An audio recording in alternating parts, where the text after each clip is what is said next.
Ja, hallo ihr Lieben und herzlich willkommen in diesem neuen Video von mir. Mein Name ist Florian, aka Cyrael von cyraelpiano.de und ich habe euch heute mal 3 wunderschöne Songs, wunderschöne Lieder mitgebracht, die vor allem auch für Anfänger sehr, sehr gut geeignet sind. Aber auch wenn du fortgeschrittener bist, kannst du natürlich hier das auch dir mal anschauen und kannst die Lieder dann auch mal einüben. Dann fällt es dir bestimmt auch noch leichter. Aber an sich sind das 3 Songs, die auch Anfänger sehr, sehr gut üben können, die auch sehr, sehr viel Spaß machen, ja, die zu lernen und die dann auch schön klingen, wo man dann auch wirklich mal hier so ein bisschen dann zeigen kann, was man so drauf hat, wenn man die Lieder also beherrscht. Und wenn ihr sonst noch Interesse habt an meinem Content, dann schaut mal unten in der Videobeschreibung, da findet ihr meinen Piano-Crashkurs. Und das sind dann 10 Lektionen kostenlos, mit denen ihr ganz spielerisch hier die Grundlagen des Klavierspielens erlernen könnt. Dann wünsche ich euch sehr viel Spaß hier mit diesem Video und ja, wir sehen uns dann direkt mal am Instrument. Dann würde ich sagen, wir starten mal direkt mit dem ersten Lied. Ich denke, das sollten die meisten von euch kennen, und zwar ist es folgendes.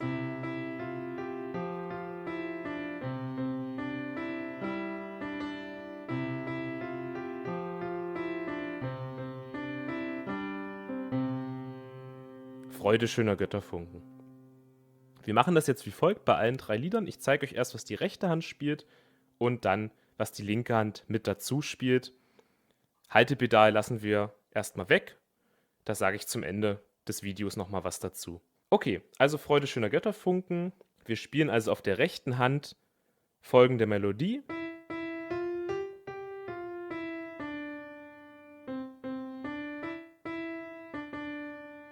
Das ist der erste Teil und dann geht's weiter.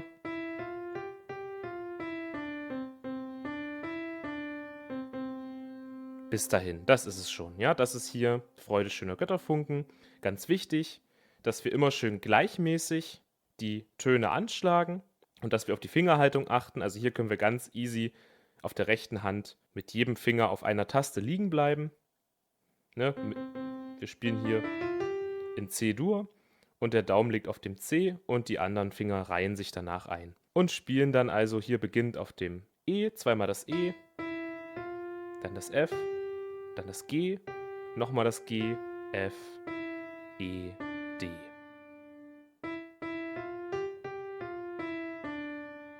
Bis dahin, ja? Das gerne erstmal üben.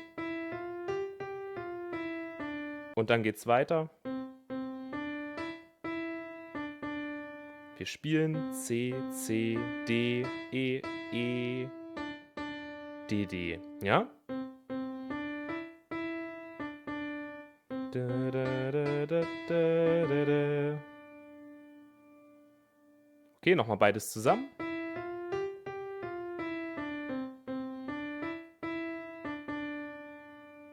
Und dann geht's weiter.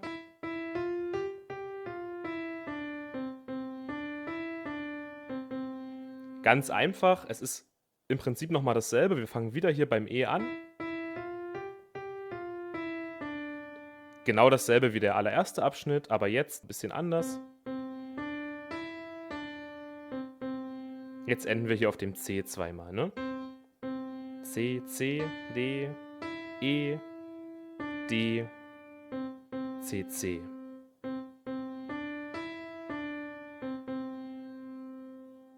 Okay, ja, und das ist das, was die rechte Hand hier erstmal spielt.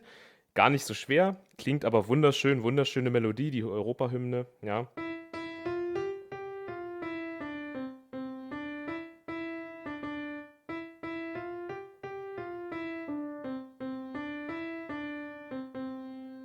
Bis dahin.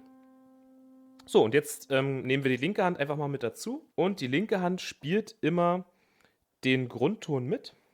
Und zwar wie folgt. Ja, wenn wir also hier auf dem E sind, spielt hier das C, weil wir sind in C-Dur an der Stelle. Und zwar, na, also im Prinzip könnten wir es auch als Akkord spielen, um es mal zu verdeutlichen. Ja, dann wäre das hier der C-Dur-Akkord. Ja, C-Dur. Und deswegen spielen wir hier C im Grundton auch mit. Ne? Also wir spielen C auf der linken Hand und dann, wenn wir hier das zweite Mal das G anschlagen, spielt hier das F mit. Das ist es schon, ja? In dieser einfachen Version zumindest. Es gibt noch Variationen, da werde ich nochmal gleich eine Kleinigkeit zu sagen. Soweit erstmal, ja? Einfach üben.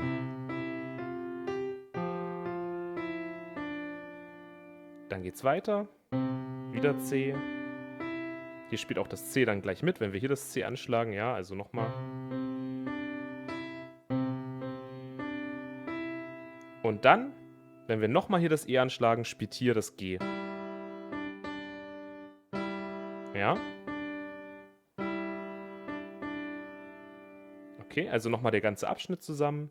C, F, C und G. Okay. Ja, dann wiederholt sich das Ganze nochmal. Auch bis hierhin alles gleich, dann auch hier wieder das C. Und jetzt schlagen wir natürlich hier nicht das E auf der rechten Hand an, sondern das D, aber auch wieder gleichzeitig das G. Und beim zweiten Mal C spielt hier das C mit. Ich habe zu Freude schöner Götterfunken auch noch ein bisschen ausführlicheres Piano-Tutorial mal hochgeladen. Verlinke ich dir hier oben und auch in der Endcard. Wenn du also hier noch ein bisschen mehr lernen willst, dann kannst du dir das gerne mal anschauen. Habe ich, glaube ich, über mehrere Parts sogar verteilt. Da zeige ich noch ein bisschen was zu den Variationen, die ich jetzt nur erwähne. Und zwar kann man auch die linke Hand so spielen.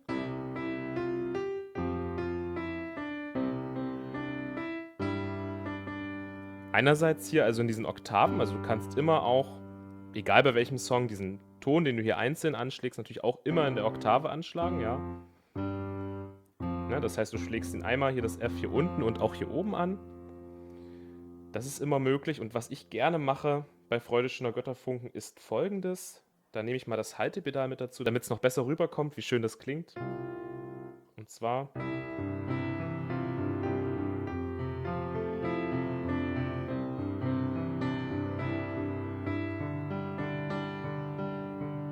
Sowas, ja. Also was mache ich?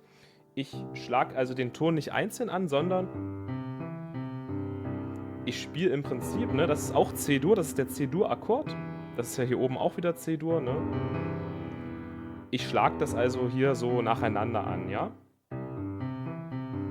Das ist C-Dur und dann F-Dur. Ne, es ist einfach genau dasselbe, es ist der Ton, aber diesmal im Akkord und zwar im gebrochenen Akkord. Das heißt, ich schlage so auf und ab hier an, ja, auch G-Dur. G-Dur habe ich eben auch so angeschlagen, ja, kann man auch machen. Das heißt, ich breche hier diesen Akkord ein bisschen auf. Was ich auch machen könnte, ich könnte natürlich auch den ganzen Akkord im Vollen anschlagen. Das klingt mir aber ein bisschen zu heftig, kann man aber natürlich auch machen, ne, sowas hier.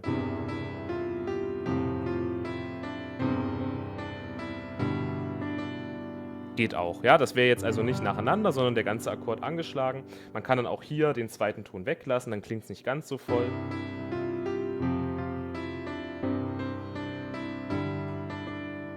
Also du siehst, da gibt es eine ganze Menge Möglichkeiten. Einfach gerne mal das Video schauen hierzu. Hier kannst du dich gerne mal ausprobieren. Spiel erstmal die einfache Variante und ja, dann später mal vielleicht noch ein bisschen erweitert. Jetzt kommen wir mal zum zweiten Lied noch, was ich dir in diesem Video zeigen möchte. Und zwar, auch das kennt der ein oder andere bestimmt. Und zwar ist das die Main-Theme von Game of Thrones. In einer ganz einfachen Variante natürlich, weil wir ja hier dieses Video für Anfänger machen. Und zwar, wenn man das in einer einfachen Variante spielt, wäre das wie folgt.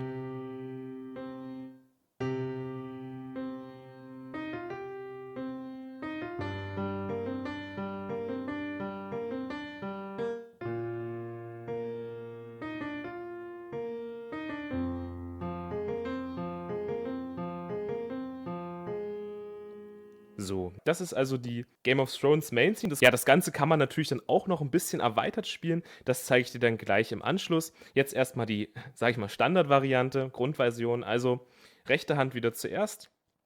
Wir spielen im Prinzip erstmal C-Moll, aber wie folgt.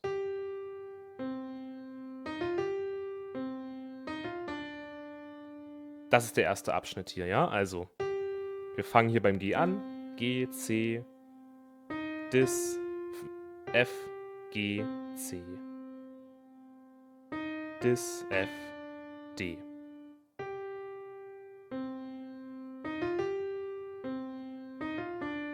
Auch hier ganz wichtig auf den Rhythmus achten, wie ich das spiele. Ja, also was hier die Geschwindigkeit ist. Ne? Wir spielen lange halten und jetzt, ja, diese beiden Töne spielen wir recht schnell hintereinander und dann wieder bleiben wir länger auf dem G liegen. Wieder schneller und dann bleiben wir nicht sehr lange auf dem D liegen, weil wir springen gleich zum nächsten Abschnitt, aber den nochmal wiederholen. Ja, also nochmal ganz genau hier auch auf den Rhythmus achten.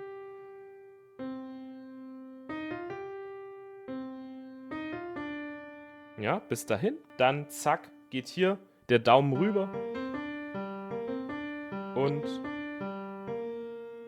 wir schlagen das hier im Prinzip so 3,5 Mal an. Also 1, 2, 3 und dann deswegen halb. Ne? Also wir spielen dann nur bis zum B und dann geht es wieder weiter an der Stelle.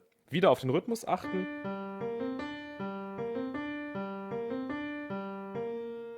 Das ist also der zweite Abschnitt und auch hier, ich habe ja gesagt, ne, 1, 2, 3 und jetzt, zack, beim vierten Mal gehen wir hoch und spielen den dritten Abschnitt.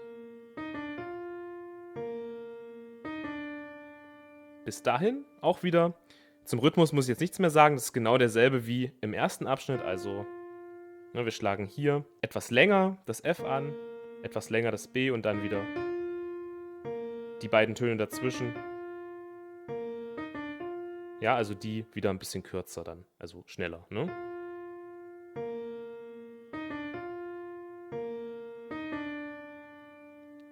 Bis dahin, wieder üben und dann letzter Abschnitt, wir springen hier zum C und dann hier zum F mit dem Daumen. Und dann spielen wir die 4 Töne, also F, das ist das Gis, B und C. Auch wieder genau der Rhythmus, etwas länger die beiden Töne dazwischen schneller.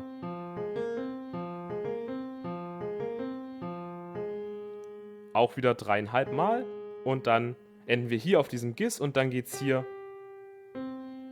auf dem G wieder weiter. Ja?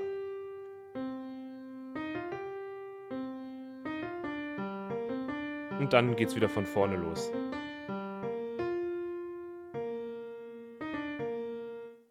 Entschuldigung. So hier.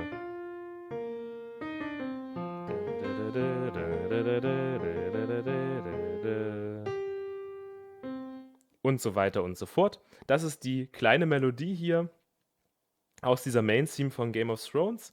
Jetzt die linke Hand. Ganz simpel wieder. Wir spielen den Grundton mit. Zuerst ist das hier, hatte ich ja gesagt, C-Moll. Das heißt, wir spielen das C mit.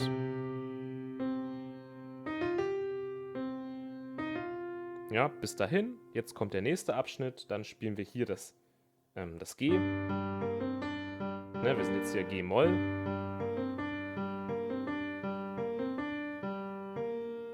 Spielt also das G hier in der linken Hand mit. Dann wir springen hoch. Das ist B.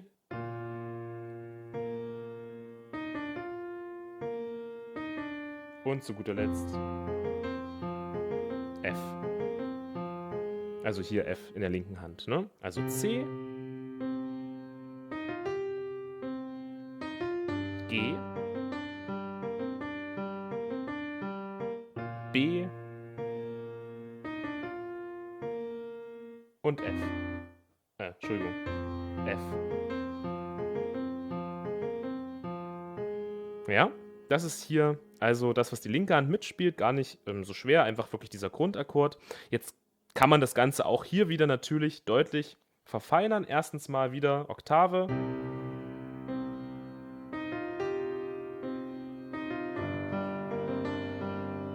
Das ist eine Möglichkeit. Was kann man noch machen? Sowas.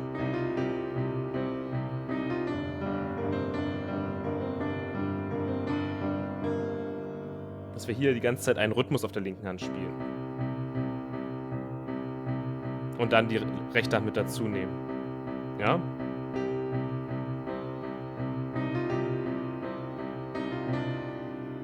Okay, das geht auch. Und was ich sehr, sehr gerne mag, ist Folgendes. Auch das werde ich jetzt nicht weiter vertiefen. Und zwar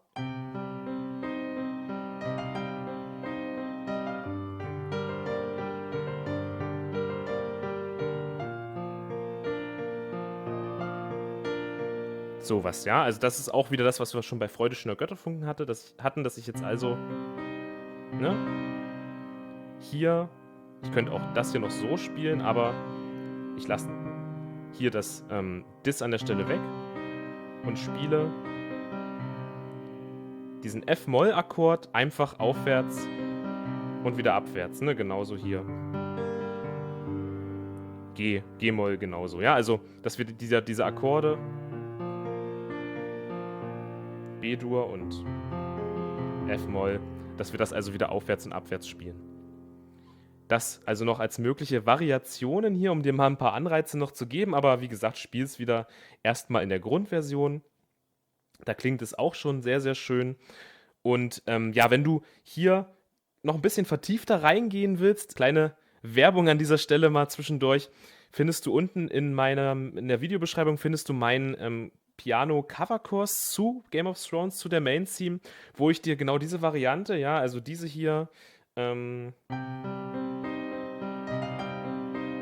wo ich dir diese Variante ausführlich nochmal zeige und auch hier dann das ganze Intro dir mal zeige, Schritt für Schritt, lernst du da mit dem Coverkurs, also wie du diese Game of Thrones Main Theme ganz einfach, frei und ohne Noten auf dem Klavier spielen kannst. Da geht auch das hier später noch mit rein. Also da kommt noch einiges mit dazu oder sowas hier zeige ich dir da.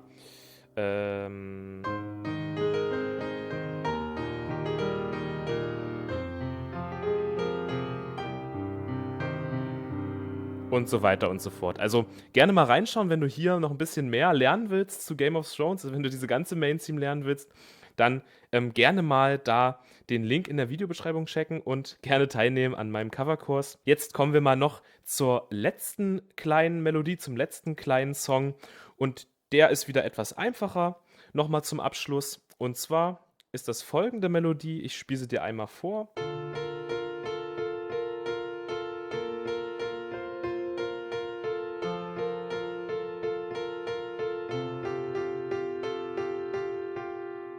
Das ist es schon. Das kann man dann immer so weiterspielen.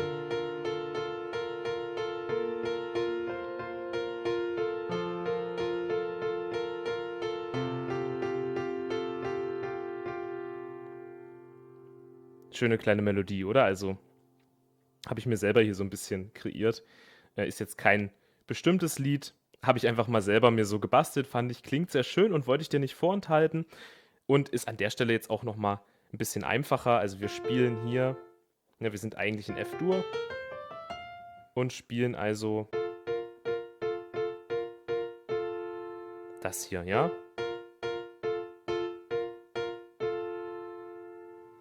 Im ersten Abschnitt. Wir spielen eigentlich die ganze Zeit das F, ja? Das F bleibt hier immer dabei auf dem Daumen und spielen diese kleine Melodie, also F und das A. Das wiederholt sich nochmal. Ja, gerne erstmal langsam üben am Anfang. Zweiter Abschnitt.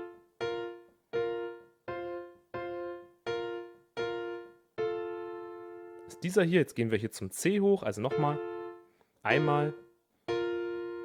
Zweimal hier F und B und dann zweimal F und C. Zweimal F und B und wieder F und A. Du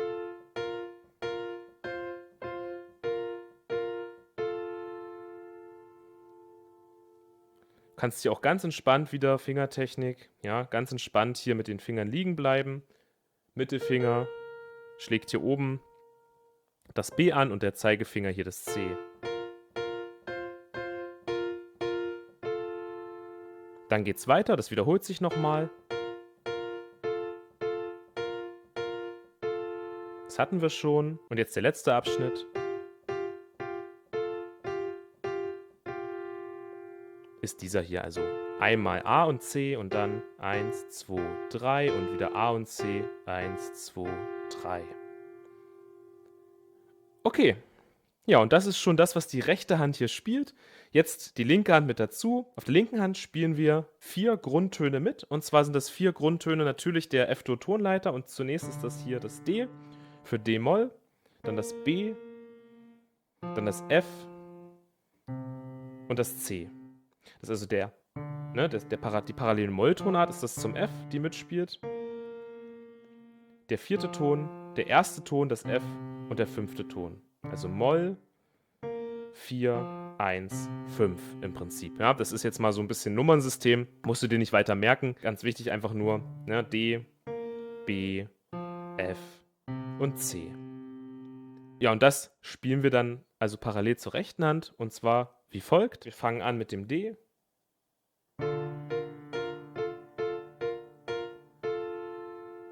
Dann, sobald wir den nächsten Abschnitt beginnen, gehen wir hier aufs B.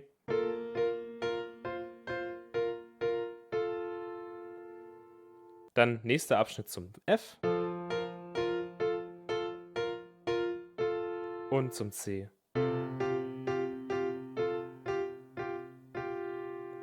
Und das ist es schon, ja? Nochmal.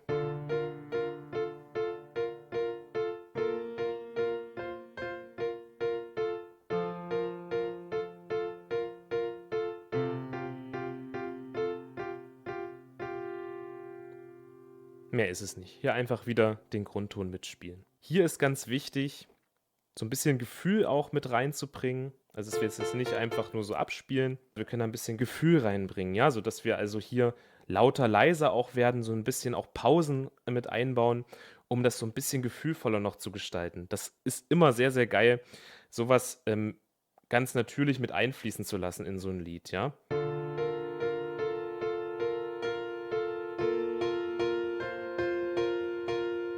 Ja, jetzt bin ich lauter geworden, jetzt mache ich kurze Pause und jetzt springe ich zum F.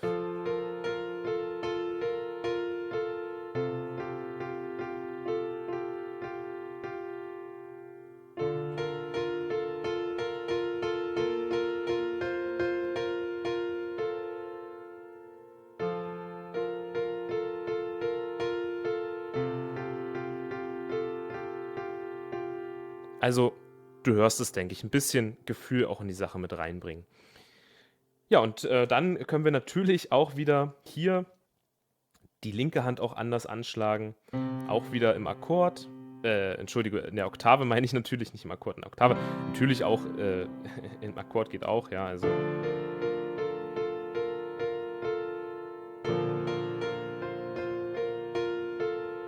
Geht alles, ja. Dann F-Dur.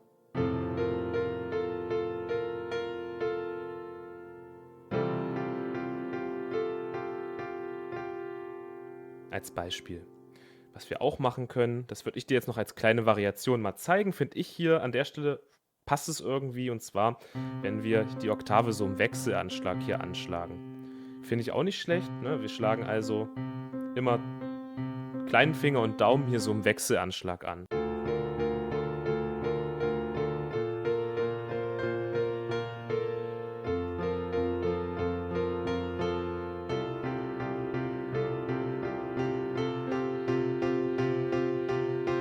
Ja, also hier unten oder hier oben ist egal. Also hier so ein bisschen diesen Wechselanschlag, finde ich, klingt irgendwie cool, kann man machen. Mir gefällt's. Wenn es dir nicht gefällt, musst du es nicht machen. Also eine ganze Menge möglich. Musst du jetzt nicht alles auf Anhieb können. Ich wollte dir einfach nur mal zeigen, was so machbar ist. Also wie man auch so diese Lieder noch ein bisschen, ja, variieren, gestalten kann. Ja, und das sind erstmal die 3 Songs. Ich wollte noch eine Kleinigkeit zum Haltepedal kurz sagen. Wenn du das Haltepedal mit dazu nimmst, falls du jetzt hier wirklich gar keine Ahnung hast, wie man das Haltepedal benutzt, versuch wirklich immer, wenn du den Akkord wechselst, das hört man raus. Also wenn man eigentlich so den Abschnitt auf der rechten Hand wechselt, beziehungsweise den Grundton, den Grundakkord, der auf der linken Hand mitspielt. Also wenn man den wechselt, dann geht man auch kurz vom Haltepedal wieder rauf und wieder runter. Also einfach, damit die Töne nicht so verschwimmen. Ja, also das heißt, wenn wir hier mit D anfangen, lasse das Haltepedal gedrückt. Und jetzt, wenn ich hier auf das B gehe, gehe ich kurz vom Haltepedal runter und dann wieder drauf, ja. Und jetzt beim F auch wieder. Kurz runter wieder drauf und beim C auch wieder. Ja, und das soll es gewesen sein mit diesem Video. War heute mal ein bisschen mehr. Ich wollte euch einfach mal ein bisschen was hier geben, mal wirklich 3 schöne Lieder ein bisschen umfangreicher erläutert, erklärt. Ich hoffe, das Ganze hat euch gefallen. Gerne, ja, wie immer, auch mal einen Kommentar hinterlassen, ja, was euch gefallen hat, was ihr euch mal wünschen würdet oder was euch auch nicht so gefallen hat, gar kein Problem. Über Like und Abo würde ich mich auch sehr, sehr freuen, wenn ihr mehr noch, von meinem Content sehen wollt und nichts verpassen wollt bei YouTube. Und dann bleibt mir nichts anderes übrig, als zu sagen, viel, viel Spaß beim Klavierspielen und ich hoffe, wir sehen uns auch in einem anderen YouTube-Video noch mal wieder.